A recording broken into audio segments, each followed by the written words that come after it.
শৈশৱকালত ঈদ বুলি ক'লে কিমান যে এক্সাইটমেণ্ট, দিনবোৰ হিচাপ কৰোঁতে যায়, ঈদ আহি নাপায়হি আৰু লগৰ ওচৰ চুবুৰীয়া কাৰ ঘৰত কোনে কি আনিছে ঈদত পিন্ধিবলৈ সেইবোৰ চাওঁতে পাৰ হৈ যায় দিনবোৰ।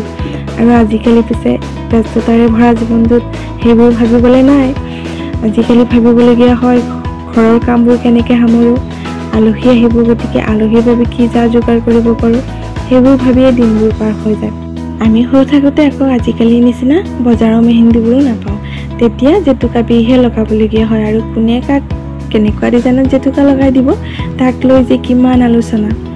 এতিয়া পিছে জেতুকা লগাবলৈ সময়ে নহয় আৰু আজিকালি ভাবিবলগীয়া হয় ঘৰৰ কামবোৰ মই কেনেকৈ সামৰিম আৰু লগতে আলহীৰ চিন্তাও আছে। আলহী আহিলে আলহীৰ কাৰণে কি যোগাৰ কৰিব পাৰোঁ তাৰ চিন্তা কৰিবলগীয়া হয়।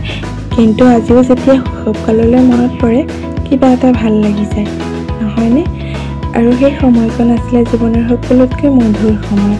আজিকালি যেতিয়া সৰু ল'ৰা ছোৱালীক ফূৰ্তি কৰা দেখোঁ তেতিয়া মোৰ শৈশৱকাললৈ খুবেই মনত পৰে। মানুহবোৰ কি হয় জানে, চেঞ্জ হ'বলগীয়া হয় সময়ৰ সৈতে।